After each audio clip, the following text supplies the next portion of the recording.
This is Julian Marshall with NewsHour live from the BBC in London. The South Korean government has repeated its back-to-work orders to junior doctors, warning that they must return to work on Monday. They risk losing their licenses to practice or face criminal prosecution if they disobey. Thousands of doctors turned out for a rally today in Seoul.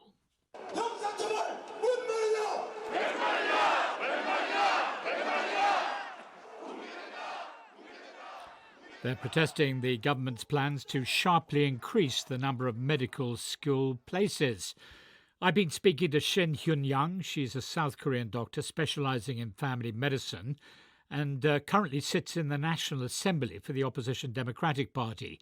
Why are the junior doctors so opposed to more doctors coming into the system?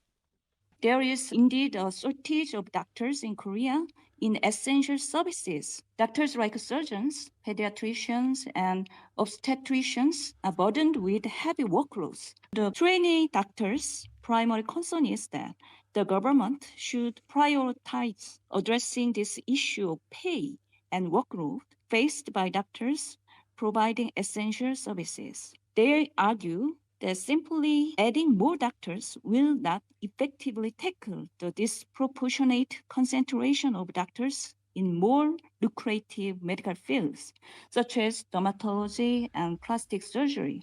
But the government says that the need for more doctors in South Korea is acute, especially given its rapidly aging population. It has about 2.6 doctors for every 1,000 people, compared with an average of 3.7 in the countries belonging to the Organization for Economic Cooperation and Development. The number of doctors compared to other countries is low, but the increasing rate of number of doctors is higher than other countries.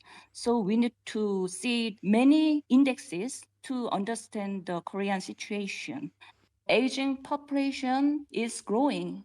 At the same time, our total population is decreasing. We need more time to discuss how many doctors we need more and how can we make a medical reform in this critical situation. For example, we need more build-up in comprehensive primary healthcare system. Effective and efficient medical system should be needed. I mean, you speak of the need for more time, but as of now, the government has given the doctors a deadline to return to work tomorrow, Monday, or they risk losing their medical licenses or face prosecution.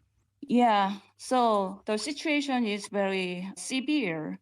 But, the freedom of career choice guaranteed by a constitution. So junior doctors, they have their own right. But in conflict with the medical law for medical professionals have to work for the sake of patients.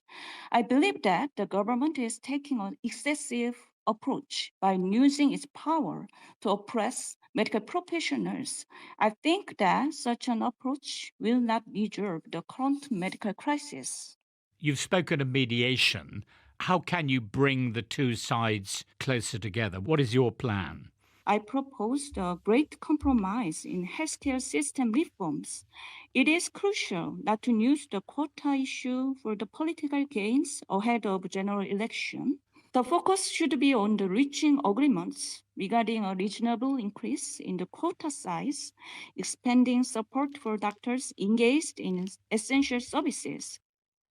Shin Hyun-young, who's a South Korean doctor who also sits in the National Assembly for the opposition Democratic Party.